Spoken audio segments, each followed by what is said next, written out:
Bonjour, bonsoir. Notre invité du jour fait partie des meilleurs humoristes d'Afrique. Son humour transgénérationnel le positionne dans un cas comme dans l'autre comme l'un des plus constants. L'amiral, en cas de cas, est avec nous pour ce numéro de PPLK. Suivez-nous.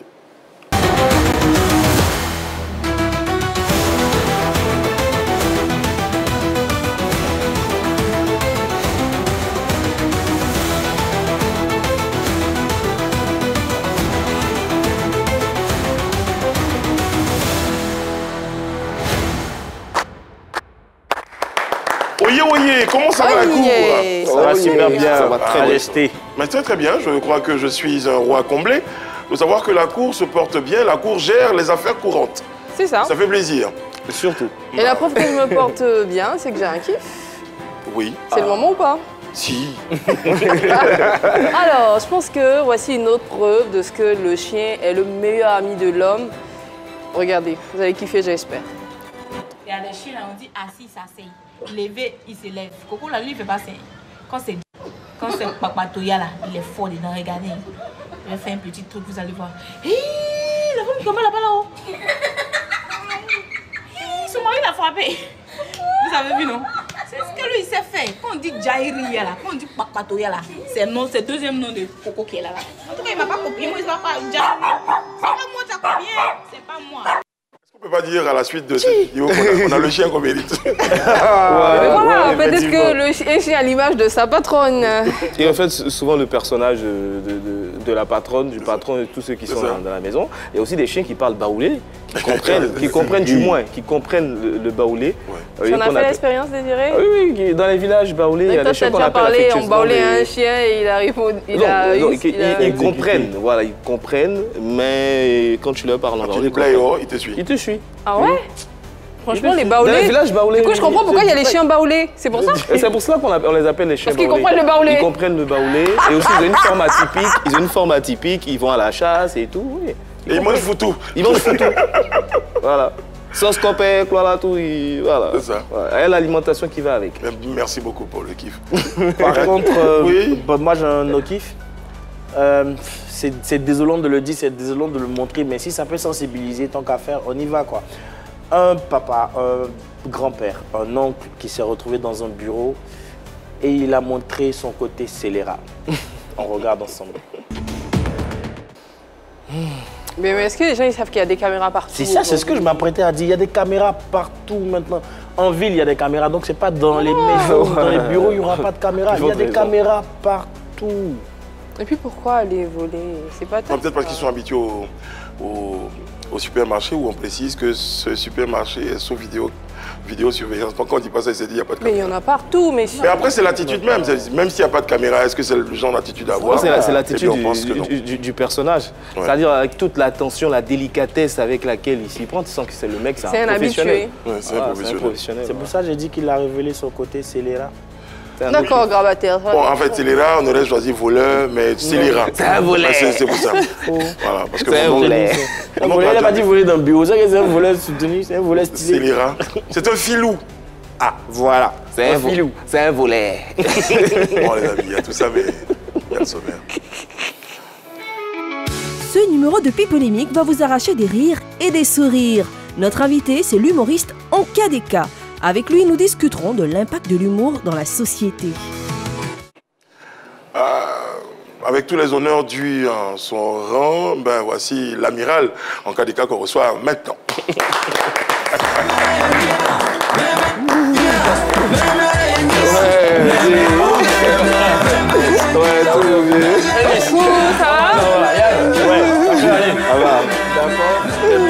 Par le boss. L'amiral Ankadeka. Merci bien.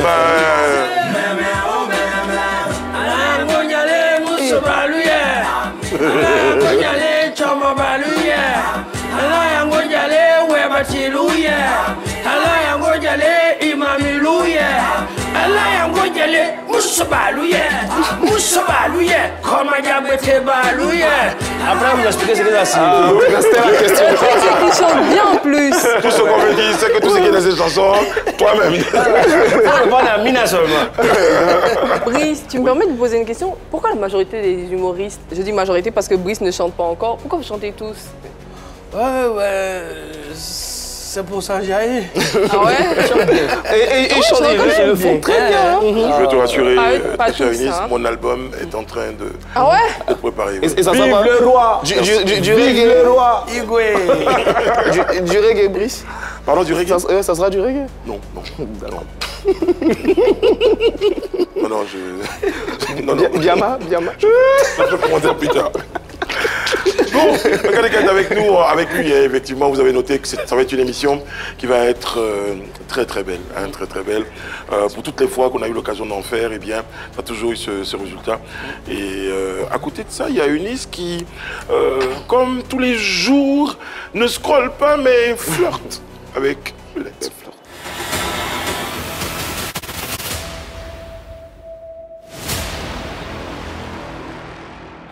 Que nous ramenez-vous, belle dame? Eh bien, ces flottes-là enfant toujours des potins. Le potin du jour nous parle d'un autre 13 pour les 5 loups. Les 5 loups, vous les connaissez, ce sont les Kif No Beat qui ont fait le 13 janvier dernier le plein de la salle Folie Bergère. C'était à Paris. Eh bien, on a des images. Le concert était bien, tout le monde était content, les images et tout ça. Eh bien, si pour certains, le fait que la salle ait été pleine, c'était ça le succès. Pour d'autres, ce concert qui n'a pas fait 1 heure de temps de prestation de nos artistes était plutôt un flop. Et pour le deuxième groupe, ils ont tenu à dire leur mécontentement, à montrer leur mécontentement sur les réseaux sociaux. On regarde cette jeune dame-là qui apparemment était au concert. Et voilà ce qu'elle a dit. Si la régie est partante, hein, on va revoir. Eh bien, désormais, c'est Chété, nous on kiffe. Kif No Beat, concert. Vous montez sur scène à 20h pour finir à 20h50. Plus jamais, on ne va se de l'homme comme ça. Mais 50 € là, vous allez rembourser ça vite fait. Et bien, on a eu d'autres publications comme ça qu'on n'a pas eu forcément envie de ramener ici. Et à côté de ce chapitre de personnes qui estimaient que le concert n'avait pas été très long, il y a d'autres personnes qui disent qu'un des 5 loups fait penser à cette chanson-là. Les internautes estiment que il était très heureux d'être à Paris et qu'il était même d'ailleurs un gaou à Paris. De qui parle-t-on? Parmi les 5 loups, on parle de ce monsieur. Bon, tout frais, voilà, on a Paris ici, tout se passe bien. Voilà, c'est pas vlog, hein. Ça c'est vidéo clair. Le mouton lui-même est dans la salle de bain, il a fini de se rendre frais. Il a dit que le miroir même, il y a une extinction dessus. Tu fais comme ça, c'est bon. Tu as vu? Tout est automatique, hein. On n'a pas besoin de... Voilà, seulement que pour essuyer, là au moins tu peux faire quelques efforts, c'est déjà bon. Alors, LG, c'est pas moi qui le dis, hein. Mais il y a quelqu'un qui a dit parmi les commentaires que mais miroir ça là, c'est versé dans tous les hôtels d'avion. Mais bon, dans tous les cas, c'est que le concert, il s'est très bien passé. Bravo les gars, on est contents. Mais à côté de ça, finalement, c'était un concert qui a fait couler beaucoup d'encre de salive puisque d'autres internautes ont dit qu'il paraît que pour aller à Paris, Didi B est allé en business class pendant que les 4 autres loups étaient en classe éco. Même si c'est vrai qu'ils n'ont pas justifié, ils n'ont pas réagi là-dessus. Non, on se demande si ça s'avère. Est-ce que vous estimez que les leads, parce que ça arrive, hein, c'est pas le premier groupe, on a déjà eu écho de situations comme ça. Les leads qui, eux, vont en business et laissent le reste du groupe en écho, vous en pensez quoi? Tu en penses quoi en cas de cas? Tu kiffes ou pas? C'est élégant ou pas? La rumeur même a dit un jour, on a vu dans un taxi, Oui. un groupe de 4 personnes. 4 personnes, les 4 étaient devant et personne derrière. Plus on était derrière, les 3 autres étaient devant le chauffeur. Tout à fait. Ouais, du coup, si ça s'avère, tu penses quoi de ces leads qui... Voilà, quand on invite le groupe, c'est Ouais. le groupe, tu vois. Le lead, c'est sur la scène, c'est en dehors de la scène, donner un peu les directions et tout. Mais quand, voilà, je pense Une que petite précision, l'idéal, hein, c'est voilà. pas que l'organisateur n'avait pas donné qu'un biais business à Didi. Il se dit que c'était un biais éco pour tout le monde et que Didi, lui, il a complété ce qu'il avait à compléter pour être en Voilà, en ça c'est business. l'information qu'on n'a pas. Voilà. Dans tous les groupes, et ça c'est parole de lead. Dans tous les groupes, il y a des gars avares. On dit allons manger. Et puis il y en a qui disent non, ils préfèrent prendre l'argent. Donc peut-être qu'il y a des gens qui préfèrent. Lui, il a estimé que pour des questions de commodité, peut-être qu'il a envie de rajouter un peu d'argent pour se mettre en business. Mais ça vend aussi le groupe, hein, voilà. Donc, hein, tu vois, ça positionne aussi le groupe. Bravo en tout cas, les gars. Ouais. Bravo pour le concert, c'était bien. Merci à LG, on a bien vu les lumières dans le miroir. C'est la fin du cycle. On en rit parce qu'au cours de cette émission, on va beaucoup rire et sourire avec notre invité. En cas de cas, in case to case, on peut le dire en anglais aussi. Oh oui. Ça dépend. D'accord. la recherche qu'on a menée disait que tu devais au début être footballeur, c'est vrai? Oui, tu sais, voilà, avec, on a eu un problème au genou et tout. Ligament croisé. Ligament, c'est ça, c'est la Sérieux? maladie même, oui. Tous les gars qui ont raté la carrière. J'ai raté ma carrière footballistique. Tu t'intéresses à l'humour. Et j'ai envie de dire, personnellement, et je ne sais pas pour les autres sur le plateau, pour les téléspectateurs, nous on te découvre, mais vraiment le moment de la découverte, c'est ce jour-là. Non, on ne peut pas voir après, hein. On est là pour voir se quitter. Il n'y a pas de problème. Ouais. Non, voilà, viens t'asseoir ici. Voilà. Il y a place, mais il y a foule. Voilà. Ouais, beau qui va ici là. Hey, moi voilà. C'est pas facile, hein. Merci quand on la dernière fois au rond-point devant la mairie là. Accident dans quelle heure là, on constate. Non, à quoi va c'est pas devant la mairie. Non, il n'y a pas de carrefour à Kwaba où deux personnes ont attrapé là. Ouais, c'est à Bobo. Non, c'est à Bobo. C'est devant la mairie là, carrefour à Kwaba à Bobo. Tu es pauvre, mais ça, quel est Bobo? C'est à Bobo, oui. À Bobo, ouais. Eh, merci, regarde, le président mais allez rester censé. Eh, arrêtez-le, hein. Ouais, lui, il est venu, lui n'a même pas fait bon montant, lui, il déplace les carrefours. Bah, c'était... Cette vidéo-là date de quelle année? Juste après la crise, non? Ouais, d'accord. En 2010. 2010, 2011, dans ces eaux-là. 2010, 2011, comme ça. L'idée de camper ce personnage qui va ensuite te suivre à Bonjour et puis pendant de nombreuses années t'aider à faire des tournées, c'est de là d'ailleurs que vient le surnom de l'amiral en cas de cas, c'est ça? Tout à fait. Et là j'étais, comment on appelle ça encore, l'élément en cas de cas. L'élément en cas parce de que cas. on a évolué au fur et à mesure. Pourquoi bien rester l'élément? Voilà, là c'était l'élément en cas de cas. Mais ça fait plaisir, il y a longtemps, j'ai regardé la vidéo et tout. Et tout est parti de là. La situation est rentrée en ordre, tu vois, mais il y a la méfiance encore. Mais justement, comment vient l'idée d'un personnage aussi délicat, dans une période délicate? Comment te vient l'idée? Ben, je peux dire, la vie, il faut prendre des risques, c'est très important. On dit qu'il ne risque rien, n'a jamais rien.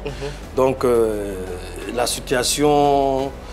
on vient de finir la crise, tu vois, les gens sont un peu méfiants, tu vois. Donc, qu'est-ce que nous, en tant qu'artistes, on peut apporter? Mais justement, pour répondre à la question de Denis, souvent c'est très délicat, je reviens à Yann dans 5 secondes, c'est très délicat quand tu imites un personnage, mais tu imites des hommes en armes, quoi. Et puis, tu les imites pas sous leur meilleur profil. C'est risqué. En face de toi, on a Kaboré, l'intellectuel, qui te donne la réplique. Comment tu le... Enfin, c'est lui qui te choisit ou c'est toi qui le choisis justement pour jouer ce rôle-là? Non, il y a, comme on appelle, une sœur que j'aimerais saluer de passage, Kone Fatim, qui est actrice à Faut pas fâcher, qui nous a approchés. On travaillait déjà ensemble, hein, Kaboré et moi, Koro Abou. Donc, c'était déjà la famille. Bon, déjà... Voici la situation. Vous-même, vous voyez, chacun dit, ouais, les FS, ils sont comme ci, ils sont comme ça, ils sont venus faire ceci, ils sont venus faire cela. Moi, j'ai une idée, vraiment, je vous propose comme ça, est-ce que vous pouvez camper ces personnages-là et tout? Non, pas de souci, on prend connaissance du scénario, et puis, paf, c'est parti. Moi, en fait, c'est un vrai client. Ouais, non, en fait, en cas des cas, moi, ce qui m'impressionne, ce qui me bluffe dans cette vidéo, c'est pas seulement la voix, c'est pas seulement la voix, mais c'est l'expression faciale. C'est-à-dire la gestuelle, comment bouger les bras, comment marcher. Comment, même la mâchoire, le jeu avec la mâchoire et tout, comment en fait tu t'es pris, comment tu apprends tout ça aussi, puisque tu n'es pas du corps? Ça, c'est le jeu d'acteur, vous voyez.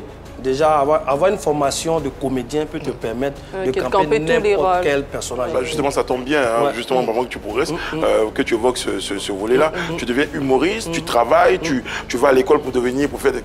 Parle-nous un peu de d'où ça vient tout ça. D'accord. Donc, moi, je commence le théâtre depuis l'école primaire à Yamoussoukro et tout. Voilà. Participer à, comme on appelle ça, un concours de théâtre scolaire où notre établissement sort premier, je suis le meilleur acteur. Depuis le bas âge et tout. Donc, du coup, après des années, je viens à Abidjan, je croise un autre grand frère, Koro Abou, le général que je salue au passage. Voilà, je m'inscris dans sa troupe et tout. Je passe des années, on a des séances de répétition ici et là. Et donc, là-bas, la formation de comédien déjà nous permettait déjà de camper pas mal de personnages.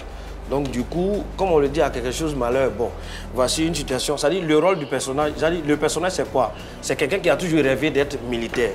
Vous voyez? Donc, il n'a jamais été à l'école. Et puis, comme on le dit, à quelque chose de malheur, bon, voici la situation.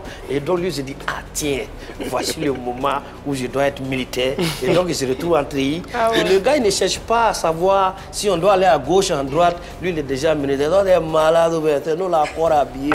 On a été pour pouvoir se recruter. Il y avait des gars, il y avait des FRC dans ton sillage.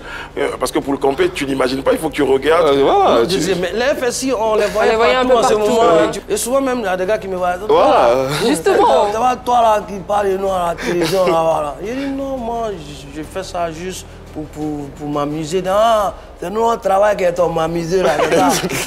Pour continuer, mais justement, est-ce que tu as déjà vécu avec eux une anecdote qui t'a fait flipper un tout petit peu, un qui était moins, qui rigolait moins de ça? Oui, mais ça c'était, je me dis, on partait pour une cérémonie à Katiola, je crois. Et donc, arrivé à Boaké, ça coïncidait avec un événement où les éléments étaient sortis pour tirer un peu en l'air et tout. Je ne sais pas si vous vous rappelez. Voilà, vous avez bloqué les. Donc, c'est là qu'ils m'ont arrêté à l'entrée de Boaké. Ça, c'était des éléments zélés, mais ils étaient vraiment sur le qui-vive. Tu vois, non, c'est qui? Oh, c'est lui, non? Oh, faut nous suivre, faut nous suivre. Faut nous suivre. Il a dit, mais il y a qu'à vous suivre. Faut nous suivre. C'est ce qu'il dit, c'est lui, c'est ça à comprendre. Faut nous suivre. Faut nous suivre. Il a dit, mais on va où? C'est pas toi qui parles pas de nous là. Faut nous suivre. Donc, il dit, bon, d'accord. Je vous suis, comme c'est ce que vous. Donc, effectivement, je les ai suivis. Nous sommes allés vraiment jusqu'à l'autre corridor et il y avait un de leurs responsables qui était là. Donc, il va dire à responsable, voilà, le comédien là, voilà, lui, il ne parle pas de nous là. Voilà, il est dans la voiture là. Et son responsable lui dit, mais vous êtes ici pour arrêter les artistes, mais vous êtes ici pour arrêter les comédiens. Vous revendiquez quelque chose, eux, ils sont de passage. Mais vous les laissez passer. Et voici comment ce responsable-là, et lui-même se déplace pour venir vers la voiture. Et encore, ça va un peu, vous partez, vous dites, ah, viens, on va à un spectacle à Katiola et tout. Ok, il n'y a pas de souci. Toi, montez dans la 4x4 là et puis escortez la voiture pour les envoyer à Katiola. Maintenant, il faut voir, maintenant, comment il est fognon. Sérieux, il a souffert, sérieux ce jour-là. Il a eu peur, on a dit, c'est un peu les risques du métier. J'ai la boîte qui est là et la dame va t'expliquer tout autour de la boîte. Je te la donne déjà pendant le jingle et elle t'explique toi. D'accord.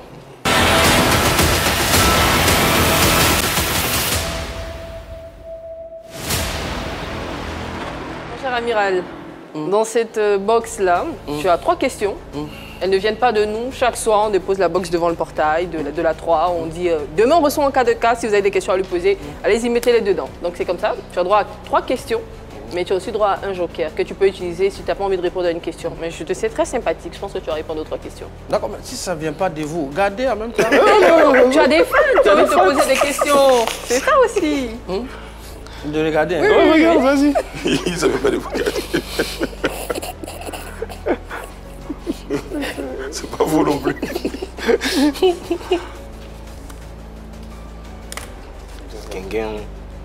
Quel est le cachet le plus dérisoire? On lit fort. Tu as déjà reçu. On lit fort. On lit fort. La question. Il dit, quel est le cachet le plus dérisoire que tu as déjà reçu? On a dit dérisoire ou insolite? Insolite, voilà. Je crois que c'est... Moi aussi, je me serais posé la question. Non, mais cachet dérisoire. Ou bien insolite, hein? Insolite, voilà. Mais ça dit... C'est ça, mais Joe, ça va, viens ici, viens chanter un peu. Ton truc bête, tu fais au quartier ici, là. Viens, tu vas venir faire. Quand tu finis, le gars, c'est bien. Donne-lui une bouteille de sucrerie là-bas, il va boire. Puis tu finis, tu prends ta route. Mais ça, c'était dans les débuts quand même, tu vois. Mais après, quand on devient un artiste confirmé, on peut prester. Moi, je me dis, le cachet même, c'est pas... On ne peut pas payer un artiste. Moi, je le dis pour tous les artistes. On ne peut pas payer un artiste. Parce que l'artiste, c'est la voix des sans-voix, tu vois. Donc, tu peux même partir prester pour quelqu'un sans prendre même 5 francs. Mais il y a des gens qui te sollicitent souvent pour te dire, ah, viens, on discute tel montant. Et quand tu arrives, tellement le gars... Ils sont satisfaits. Tu vois ce que je veux dire? Le gars, il peut donner plus. Comme souvent aussi, il t'a rencontré, le gars, il t'a dit, bon, je vais te donner 500 000. Et quand tu viens, le gars, il te fait rentrer dans la maison et puis le cachet, c'est 1 million. Et c'est à toi, il remet. Oh, il y a le manager qui a créé le gombo qui est dehors, qui vous attend. Donc, toi, tu m'as dit 500. J'arrive, le gars en question, il a tellement aimé le travail, il me donne 1 million. Qu'est-ce qu'on fait? Moi, je donne tes 500 ou bien il garde les 1 million. De toute façon, entre le salon et le manager, le couloir est assez grand. Voilà. Donc, il y a beaucoup de choses qui peuvent se passer d'ici là et tout. Ok, donc on retient que c'est une bouteille de sucrerie. Voilà, une bouteille de sucrerie. Deuxième question. Encore? Ouais. Ça va se corser, je pense. Parce qu'en général, quand la première est facile. As-tu déjà filtré avec une fan? As-tu déjà flirté avec une fan? Avec une fan. Flirté. Est-ce qu'une fan est devenue autre chose qu'une fan dans ta carrière, plus qu'une fan? Près d'une femme. Non, désolé, ça n'est jamais passé. Une fan, voilà, ça reste une fan. Voilà, ce sont des fans qui vous font. Vous voyez, les fans, ce sont des fans qui vous soutiennent à longueur de journée. Quand vous avez vos spectacles, ils viennent, ils payent. La question est précise. Est-ce qu'une fan déjà essayé déjà?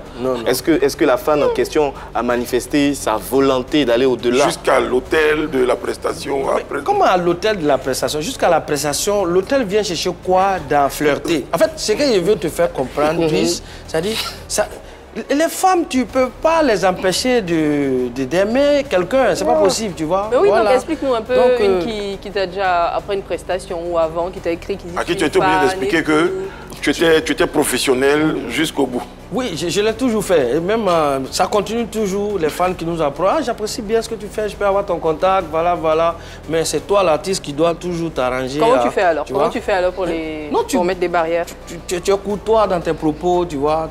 Tout de suite, tu ne montres pas aussi que, voilà, voilà. Dans un cas, depuis combien d'années tu fais le métier? Il n'y a jamais une que tu as trouvée belle vite, tu t'es dit, celle-là, ça fait. Je n'ai jamais fait. Je n'y crois pas. Aujourd'hui, il y a la famille, tout ça, mais avant, il n'y avait pas la famille, tu étais solo béton. Je n'ai jamais fait. Mais pourquoi le non, c'est ça, Yann, c'est ça. Je n'ai jamais fait. Ah, okay, ça n'est jamais arrivé, c'est ça? Ça n'est jamais arrivé. D'accord. Il n'a jamais fait, c'est jamais arrivé. Attention, tu n'as jamais fait ou c'est jamais arrivé? J'ai voulu flirter, j'ai jamais fait. Voilà, c'est jamais arrivé aussi. C'est jamais arrivé. Troisième question. Faut lire dans les propos de notre invité. Ces gars sont très intelligents. Ouais, il n'a jamais fait et puis c'est jamais arrivé. Oui, oui. Parle-nous de ton plus gros poteau. Ouais, vraiment, le poteau, chaque fois que tu l'écoutes, tu te dis, franchement, c'est le truc le plus honteux de ta carrière. Tu te dis, tu aurais pu éviter. C'était où? C'était quand? Pourquoi ici parti même? Ouais, voilà. Oui, ça, je le dis toujours. Hein, ça dit, mais c'est important, il faut avouer, avant de développer, il faut dire que les échecs font partie de la vie. Et moi, je me dis que vraiment, le déclic même est parti de là, honnêtement. On était beaucoup de comédiens qui avaient été invités par le doyen Vieux Gazeur. C'était à l'époque à Makori, il avait son maquis qu'on appelait le lycée. Voilà, donc il y avait Magnifique, on était assez nombreux quand même, Digwe Cravate et tout ça. Et donc, Joe, on annonce les humoristes, les chanteurs ils passent et puis, mesdames et messieurs, on vous annonce, voilà, un nouveau élément en cas de cas. Puis moi je monte vraiment les vannes même, ça dit que moi je me dis ça, il n'y a rien à faire, j'envoie, ça prend Guéo. Donc je monte, j'envoie poteau, ils sont assis, ils me regardent. J'envoie une deuxième, ils sont assis, ils me regardent. Une troisième, puis il y a un gars qui est dans la foule là. Mais qui a envoyé lui là ici? C'est toujours quelqu'un d'autre là-bas.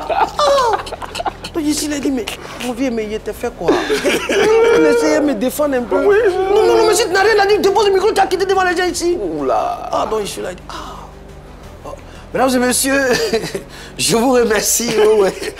Et je vous remercie. Et j'ai déposé le micro et j'ai quitté la scène. Mais en toute honnêteté, cette nuit, je n'ai pas dormi. Honnêtement, j'ai pleuré toute la nuit. Il me dit, mais ma paix. Sérieux. Mais ça m'a boosté et je me suis dit, non, tiens, ça peut arriver dans la carrière d'un artiste. Tu ne dois pas te limiter à ça. Je pense qu'il faut travailler. Et ça m'a boosté, honnêtement.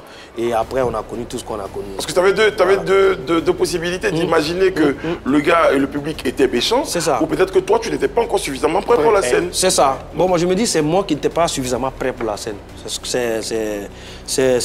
ce que j'ai retenu en fait. Et les autres qui étaient là, les autres, ils ont déjà full aussi. Oui, c'est moi qui ai suivi. Quelqu'un vient me dire qu'il y a une prestation de quelqu'un encore. Mais moi, je quitte les lieux. Je pars à la maison en pleurs et tout. Mais après, il dit, mais qu'est-ce qui n'a pas marché? Pourquoi ça n'a pas marché? Pourquoi cette vanne-là? Moi, je joue ça à la maison ici, je joue ça au Catis, ça passe. Mais pourquoi ce jour-là, ça n'a pas marché? Ah, donc, c'est à toi maintenant de te mettre au travail pour avoir vraiment des vannes qui peuvent casser la baraque à chaque fois. Et ça m'a boosté. C'est peut-être le but de ma prochaine question. C'est est-ce qu'aujourd'hui, avec l'humour, on peut rire de tout? Oui, on peut rire de tout, mais on ne doit pas rire de tout. On peut rire de tout, mais on ne doit pas rire de tout. Tout à fait. J'évoque par exemple le fait qu'aujourd'hui, par exemple, avec la religion, l'humour a... En tout cas, ça graisse souvent des dents. Le mariage n'est pas très parfait. Humour et religion. Les gens n'aiment pas trop qu'on on s'attaque un peu à la religion. Non. Il ne faudrait pas que les gars ils prennent un peu la chose au premier degré, tu comprends? Voilà. Chacun a sa confection religieuse et tout. Tu vas à l'église, l'autre il va à la mosquée, tu vois. Donc quand tu arrives à la mosquée, ce sont des êtres humains, c'est la société, il y a plein de choses qui se passent là-bas, n'est-ce pas? Et donc en tant qu'artiste, ça peut t'inspirer. Et venir parler de ça, je pense qu'on ne doit pas blâmer quelqu'un pour ça, tu vois. Donc les imams, les pasteurs, il y a qui, c'est pour s'amuser, c'est pour vraiment apporter la bonne humeur. Ne prenez pas ça au premier degré. Moi, pour moi, ça ne doit pas vraiment créer de problème. D'accord. Parce que moi, plusieurs fois, j'ai été invité dans les paroisses, plusieurs fois, j'ai été invité dans les mosquées, et je viens, ce sont des prêtres qui me sollicitent. Mais voilà, moi, ça ne me gêne pas, je viens, je fais mon travail. Comme et ils apprécient. Tu vois, ils apprécient. Donc, et l'avis du public là-dessus, quand toi tu es sur scène et que tu parles de ces sujets-là, quel est ton sentiment? Est-ce que tu as le sentiment que le public apprécie ou pas? Oui, le public a toujours un mot à dire, tu comprends? Mais si tu veux te fier seulement à tout ce que le public dit, mais tu ne vas pas aller à quelque part. Je ne sais pas si on se comprend. Parce que tu penses qu'il y aura toujours des choses voilà. à dire et à redire. Le public aura toujours quelque chose à dire. Donc, alors, généralement, ce n'est pas l'humoriste ou la vanne qui pose problème, c'est le fait d'imiter soit des pasteurs, des prêtres ou des imams dans leur sketch ou dans leur vanne qui dérange justement ces religieux-là. Qu'est-ce qui motive justement les humoristes à vouloir se mettre dans la peau de pasteurs, de prêtres ou d'imams? Mais c'est quel côté qui gêne, Yann? C'est quel côté qui gêne? Oui, parce que en fait, ça revêt un caractère sacré, tu vois. Du coup, on n'est vraiment, on n'est pas imam, prêtre ou pasteur, n'importe qui.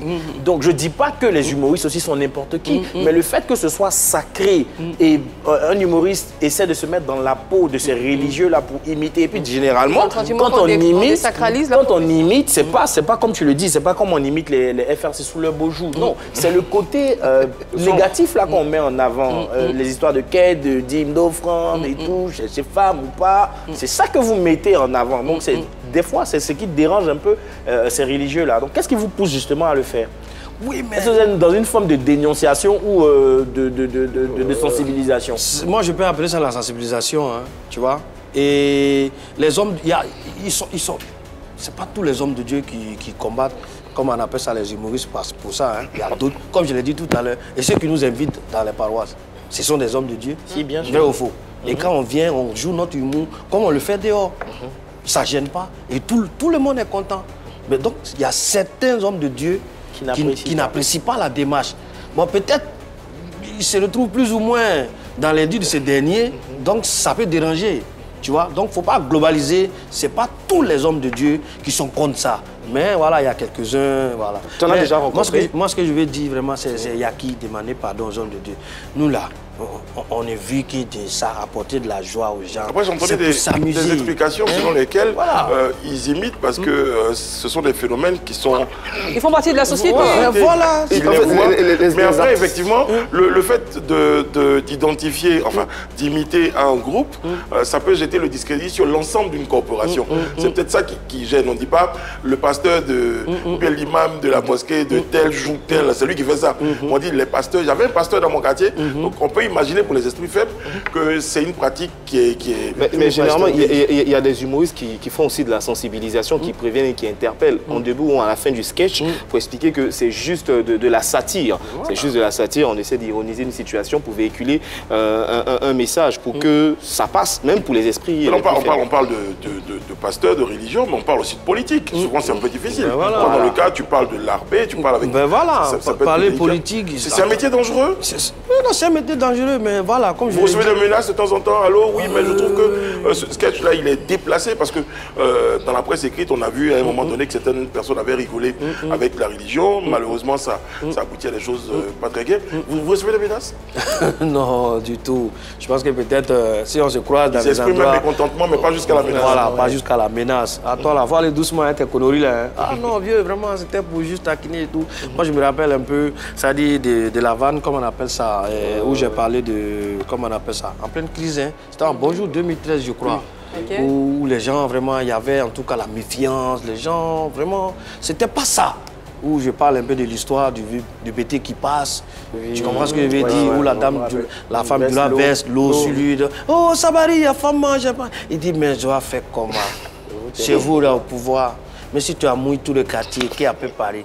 Mais si le pouvoir est sage, il faut débraser du quartier. Mais je pense que ce n'était pas pour critiquer quelque chose, mais c'est dans le but vraiment d'apaiser le cœur. Donc même si le BT a toujours vécu avec le Djoula, le Senufo, le Gouro, le Wobé, dans le même quartier, bon, il y a une situation qui arrive, c'est pas pour ça qu'on va s'entre-déchirer. Donc moi je me mets dans la peau du citoyen lambda pour essayer déjà de sensibiliser. Et le gars assis dans sa position, quand il écoute, il dit, lui elle est bête, et tout de suite ça l'apaise. L'idée derrière c'est ça en fait. En tant que humoriste, on entend souvent vieux diabète. Est-ce que ta famille aujourd'hui, ton entourage, n'a pas honte de ce que tu fais?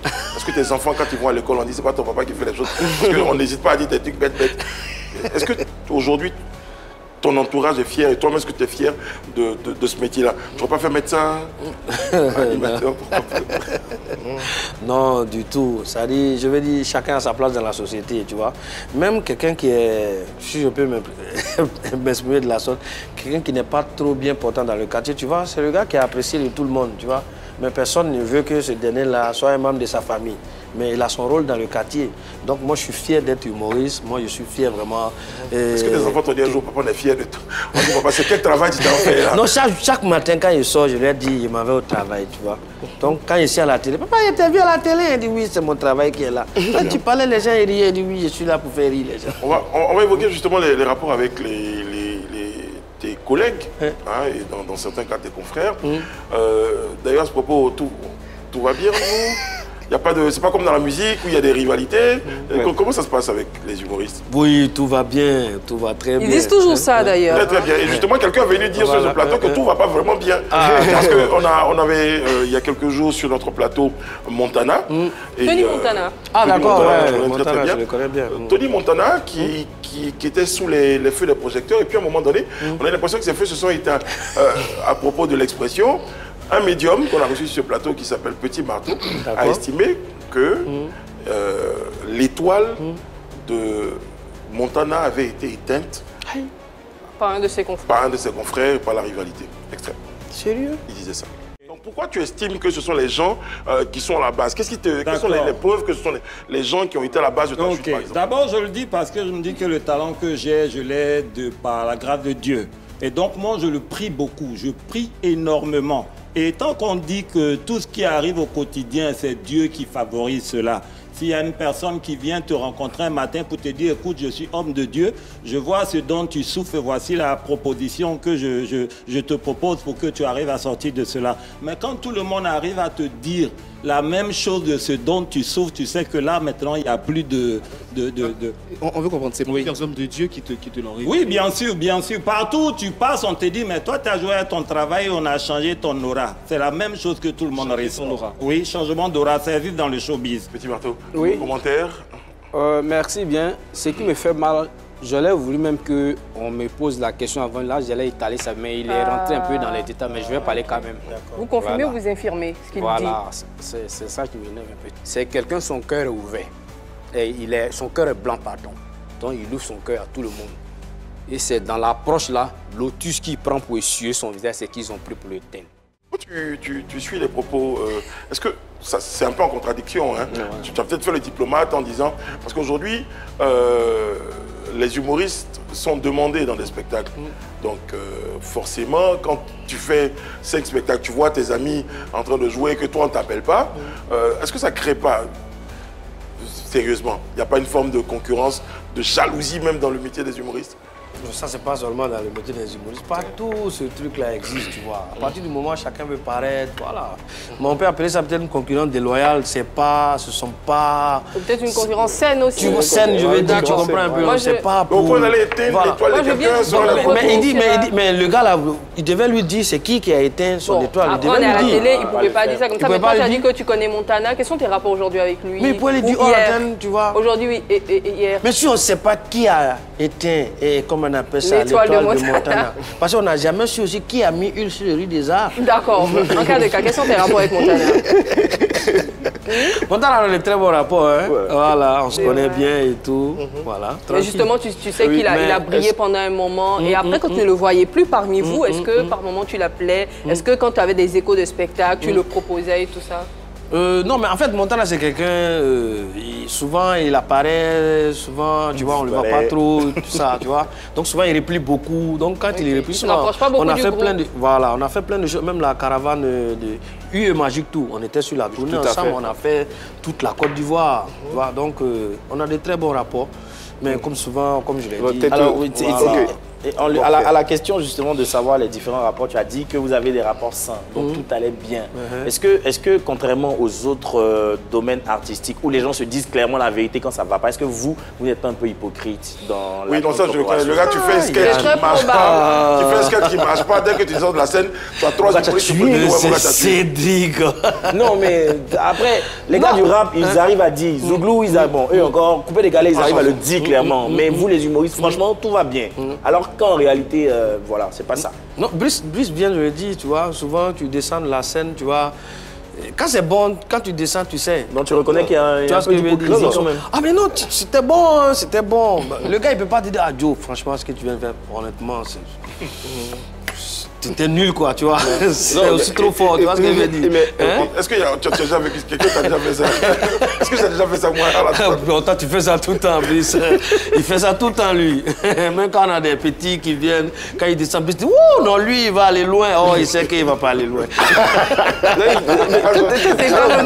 Mais c'est déjà bien encouragé, voilà. Donc, tu vois, après aussi, tu peux encourager parce que tu peux rater une prestation. Comme il a dit, avec l'humour, c'est délicat parce qu'un sketch peut faire rire 30 personnes à Yopougon ou à Cocody, et quand tu t'en vas à Boaké, personne ne rit.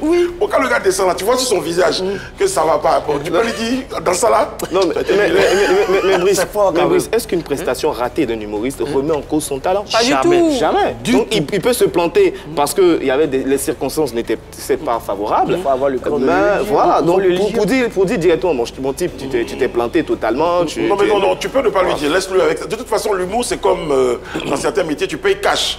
Quand tu es sur scène, quelqu'un n'a pas besoin de te dire que tu as réussi maintenant. Mais quand lui, il a flashé et qu'on lui a dit, là, il est rentré en bourse, il est allé au bois sacré, il s'est peaufiné, il a travaillé ses vagues, il est revenu sur la scène. Il est revenu sur la scène un peu plus fort qu'au départ. Vous me permettrez de faire une petite escale à Paris.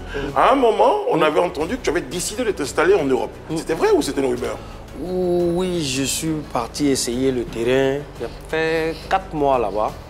Mais après, bon... Tu tentais une carrière internationale? Non, je voulais m'installer là-bas même. En fait. Voilà. Mais après, bon, pourquoi? Voilà. L'humour marchait? Non, je voulais aller découvrir autre chose, tu vois. C'est clair. Voilà, tranquille. Voilà, professionnaliser encore mon art, je veux dire. Aller dans d'autres pays, tu vois. Proposer ce que j'ai appris pendant toutes ces années. C'était ça. Mais après, bon, voilà. Alors, pourquoi? Si tu permets. Oui, je pense qu'il veut répondre à ma question. Pourquoi tu es revenu?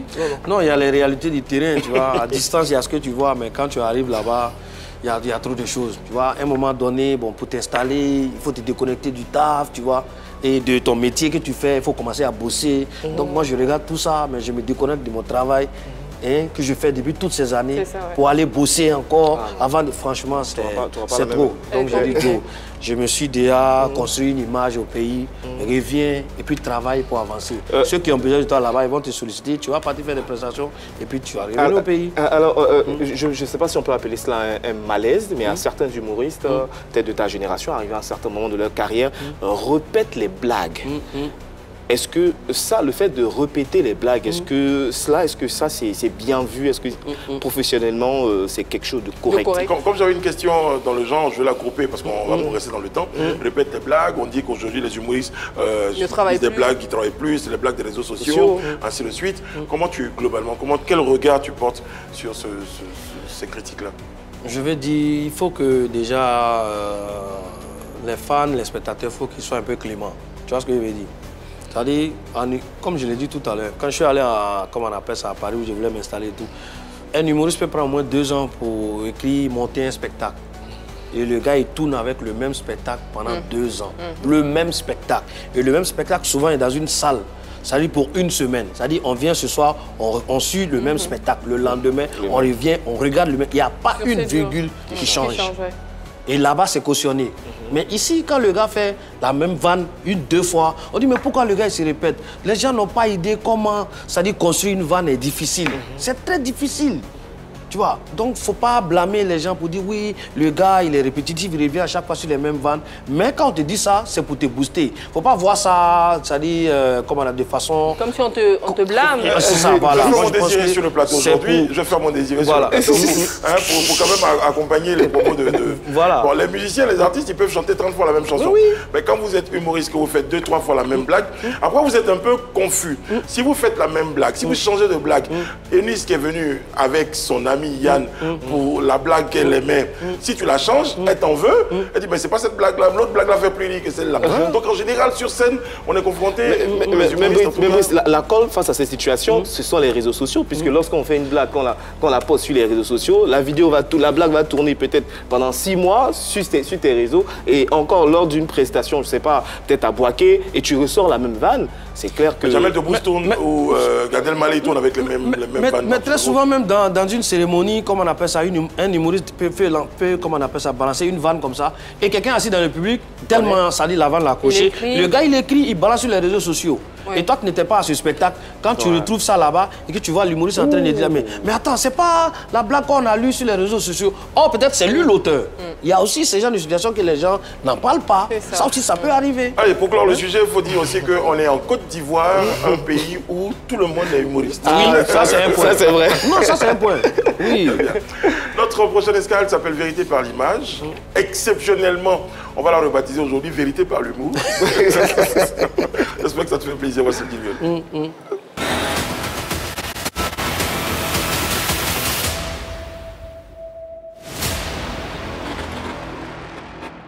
Alors, pour le principe ici, qui a été d'ailleurs copié ailleurs, avec les mêmes phrases souvent de lancement, qu'en penses-tu, que cela suscite et tout ça, à un moment donné, les gars aussi. Bon, ceci dit, c'est dans l'humour.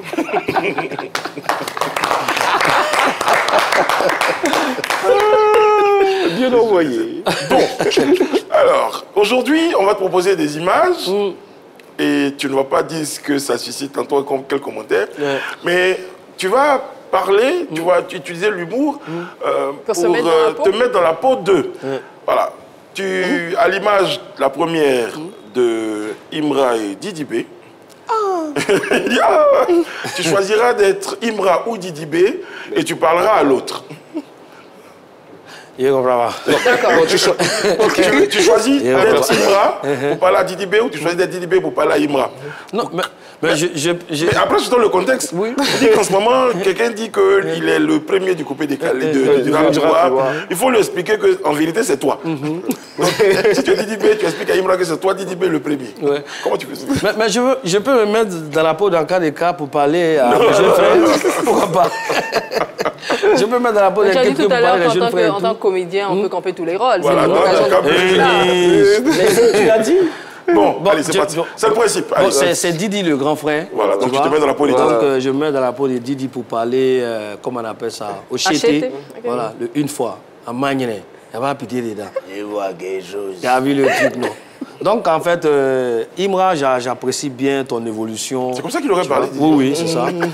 J'apprécie bien ton évolution. Je vois que tu te bats et les choses bougent pour toi. Moi, je pense qu'il faut laisser les querelles, il faut plus te concentrer sur ta musique, tu vois. Et je suis sûr que si tu es plus concentré sur ta musique, tu peux faire beaucoup de bonnes choses et tout. En tout cas, force à toi et puis on est ensemble. Bon, voilà. C'est le Shogun Bayero. Bon, et là, répond en tant que Imra qui a compris, qui a entendu ses conseils. Bon, vraiment, c'est sûr. C'est une fois.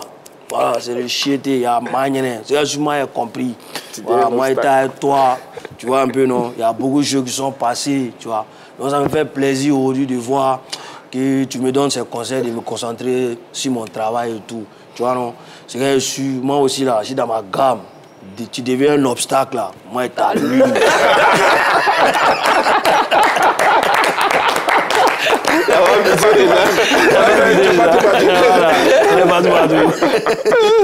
Bon, la prochaine image, ça va être le même exercice. Cette fois, voilà. Tu es Tu es Real ou Barça? Voilà. Là, je pense que ce sont les entraîneurs du FC Barcelone. Quand c'est comme ça, tu ne donnes pas de position et tout, tu vois. Bon, nous, sachant qu'il y a eu un 5-2. C'est vrai qu'on a perdu, c'est pas grave, c'est vrai qu'on a perdu, mais moi, je pense que vous, en tant que Barça, vous devez toujours, c'est-à-dire chercher à comprendre, c'est-à-dire le jeu du Real.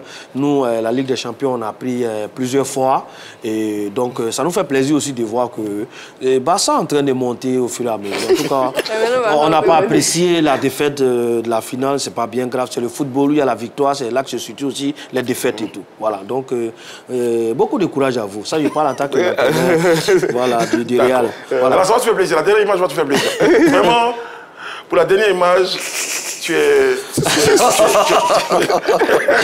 Oh, Brice. Ça, c'est Real Barça. Aliwarienne, oui. Parce que les deux, là-bas, les deux sont dans le même championnat. Oh là là, la SEC doit parler là. Non, mais il faut que l'oiseau s'envole un jour, tu vois. L'oiseau est resté scotché sur la balle et tout, tu vois. Bon, je veux dire, l'Africa, c'est un club à respecter quand même, tu vois. C'est un club qui a donné beaucoup de bons joueurs, c'est-à-dire à l'équipe nationale, tel que Guaméné, plein de grands joueurs et tout, tu vois. Voilà. Et l'Africa, je ne sais pas ce que je n'ai pas compris, tu vois. C'est-à-dire, on te donne, comme tout à l'heure, Nice m'a donné un peu la boîte magique. On dit, tiens, il faut regarder, il y a premier dedans, tu vois. Tu prends la boîte, tu ouvres, c'est deuxième qui est là-dedans. C'est ce qui est arrivé à l'Africa, mais je pense qu'il faut que... C'est quoi ce problème? Ça va trop loin. On s'y porte pas. Les gars, pour revenir à l'actualité, il y a quelques jours, tu nous offrais ce spectacle-là dont je propose un extrait à nos téléspectateurs avant de conclure l'émission. C'est bon. Ça, ce sont les musiques qu'on a écoutées pendant les fêtes là. Partout tu passes ici, on est partout. On est partout. Quand tu passes ici, c'était bien. On a bien fêté. C'était tellement bien. Et moi, j'ai mon cousin qui est aux États-Unis et qui est rentré au pays pour les fêtes de fin d'année. Oh oui, donc il nous a invités chez lui à la maison, tout ça. On était assis en train de bavarder. En même temps, on sirotait un peu et tout ça, tu vois. Et puis à un moment, on entend un bruit, bah! En fait, c'est son fils de 8 ans qui venait de casser la télé. Bon, en fait, j'ai dit télé pour que tout le monde comprenne. Hein. Sinon, ce n'est pas nos télévisions où l'image brûle, on est obligé de taper pour remettre les idées de la télévision en place. Non. Ce n'est pas écran plasma non plus. C'est grand-père du grand plasma. On appelle ça home studio. Donc moi j'attends à ce que mon cousin vienne pour voir sa réaction. Et il sort, il nous dit, j'ai entendu un bruit tout à l'heure là. Et c'est le même petit. Il n'a pas fui, il est là. Puis il vient vers son papa. En fait, papa, c'est moi qui ai chuté la balle et ça a cassé la télé. Donc nous on attend la réaction du père. Il dit, mais Jordan, mais c'est pour cela que j'ai construit la terrasse. C'est pour jouer au foot. Tu vois, tu indisposes mes invités. C'est le réveillon, c'est férié. Je ne pourrais même pas remplacer la télé. Donc il a dit, aïe, tu veux remplacer. Donc nous, on attend toujours ce qui va se passer. Et puis on attend. Mais vous voyez, je ne pourrais pas remplacer, et ça va vous déranger. Nous, on dit, non, cousin, à toi aussi. Si c'est pour nous là, c'est pas grave. Nous, on peut fêter sans la télé. Mais en fait, c'est ce que tu vas faire à l'enfant là qui nous inquiète. Il dit, bah, c'est ce que je suis en train de faire. Il dit, hé Jordan, pour toi est bien oh. Ta prestation à Bonjour 2025 avec ton oncle qui n'est pas désolé. Oh oui. Comment le public, c'était la première fois que vous jouiez pour Bonjour au Parc des Expositions par exemple. Petite innovation. Hein. Non, c'est l'année dernière. Dernière aussi? Oui, l'année dernière. Ah ouais, oui, c'est la deuxième fois. L'année dernière aussi. Ah, Bonjour se déroule comme au Parc des Expositions. D'accord. Plus de monde que... Ah oui, franchement, c'était bien. Et ce que j'aimerais dire, tout à l'heure on a dit l'Ivoirien a l'humour en lui, tu vois. Donc du coup, quand toi tu proposes quelque chose de potable, il prend ça comme un petit café et tout, tu vois. C'est ça, c'est vrai Quand on aussi. dit 10 000 places, honnêtement, c'est l'humour qui peut drainer aussi beaucoup de monde comme ça. Cela veut dire qu'ils sont venus pour soutenir les humoristes, ils sont venus pour apporter, comment on appelle ça, ils sont venus pour démarrer l'année avec la bonne humeur et tout. Et moi, ma prestation, ça a été apprécié. C'est pas la première fois que je parle de mon Personnellement, oncle. comment tu Voilà. prépares cet événement auquel tu participes beaucoup? Non, les bonjours, ça se prépare depuis janvier. Vous voyez, déjà, nous sommes en janvier. ouais. On prépare déjà Bonjour 2026. Ça veut dire tous les faits de société. Ouais. Voilà, tous les faits de société. Il y a des vannes qui disent... Ah, Tu as une guest star qui est arrivée à Metsila, vous n'avez pas été un peu jaloux? Non, du tout. Au contraire, on dit félicitations à la RTI pour l'innovation. Tu comprends un peu? Voilà. Il y a plein de personnes qui sont venues pour Ahmed Silla. Tu vois? Mais comme je l'ai dit, le même spectacle qu'il a joué ici, et Ahmed joue le même spectacle partout. Voilà, un peu comme le chien et tout. Voilà, mais ça gêne personne, tu vois? Donc, tu vois, les réalités ne sont pas les mêmes. Tu vois, comme il est dit, l'humour n'est pas universel, l'humour est culturel. Ce qui peut faire rire un bantou ne peut pas forcément faire rire un blanc. Ce qui peut faire rire aussi un blanc ne peut pas forcément faire rire un noir. Donc en tant qu'humoriste professionnel, il faut t'arranger déjà pour avoir, ça dit les deux. C'est un blanc, il doit rire. C'est un noir, il doit rire. C'est un wabé, il doit rire. RTI 3, il doit rire. C'est un peu polémique, il doit rire. C'est comme ça. Tout le monde. C'est quasiment les dernières questions de l'émission. Aujourd'hui, ton regard sur l'humour en Côte d'Ivoire, son évolution, c'est peut-être les dangers qui peuvent guetter ce mouvement-là. On parlait de jalousie et tout. Ton regard?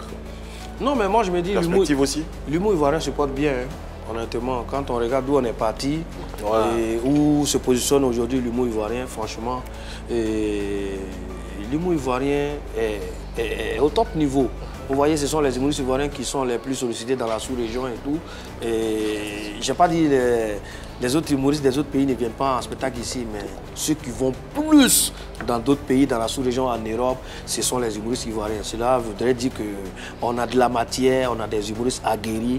Et donc, l'humour ivoirien se porte très bien. Hier, pour que déjà un humoriste ait un cachet de 200 000, 300 000, il a fallu des gars vraiment qui se sont battus pour ça. Je salue de passage le président Adama Daïko.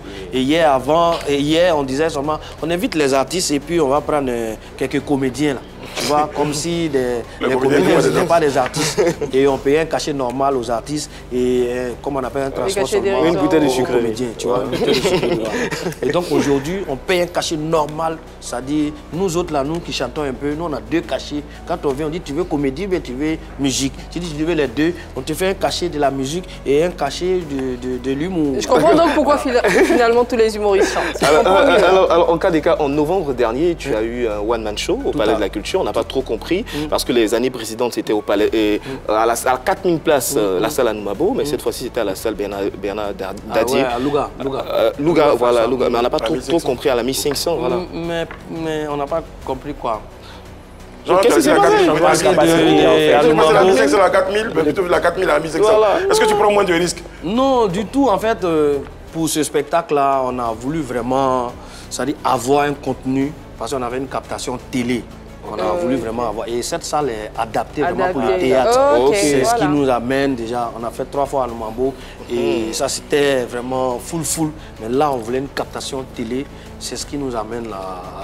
Pour 2025, c'est en cas des cas dans une série 2025, je suis, comme on appelle ça, commissaire d'un festival que j'ai initié à Yamoussoukro. Et nous Yako Comedy Festival. Yako Comedy Festival. Et la 4e édition qui va se dérouler dans le mois de mai, c'est toujours accompagné des actions sociales. Quand c'est une action sociale, quand c'est beaucoup, on dit quoi? Toujours. Il faut choisir. Il faut me dire, c'est social ou sociaux? Quand c'est action sociale, vous voyez. Donc à la première édition. Quand c'est acte là, c'est sociaux. Ok, d'accord. Ça dépend de l'oreille qui écoute. Donc, il disait à la première édition, nous avons réhabilité mon école primaire où je démarre le théâtre véritablement. Et à la 2e édition, on avait près d'une centaine de veuves venues des différents quartiers de Yamoussoukro. Vu que c'est ma ville natale, je suis né là-bas, Abidjan c'est ma ville vitale, je vis ici. Donc voilà. Et à la 3e édition, on a fait un arbre de Noël pour les différents enfants et déjà pour qu'ils aussi vivent la magie de la Noël. Ou pas plus que le Père Noël. Voilà. La 4e édition, c'est pour très bientôt, pour le mois de mai. Et on a plein de projets. 5e, one-man show, des courts-métrages et tout. Voilà, on a la saison 2 du député voilà, qui passait sur la une après le journal. Nous sommes en train de tourner actuellement la saison 2. On attend la prochaine chanson de MC Dogo aussi. Voilà, ouais, ça c'est pour bientôt. Bonne année, merci. en Kadeka. Merci d'avoir accepté d'être notre invité pour ce numéro de PPLK. C'est moi. Beaucoup de succès et puis beaucoup de spectacles. Merci. Beaucoup d'argent aussi. On a été très heureux d'être en votre compagnie. Prochaine escale concernant PPLK très vite. D'ici là, prenez soin de vous et des autres. Que Dieu veille sur vous, que Dieu veille sur Côte d'Ivoire.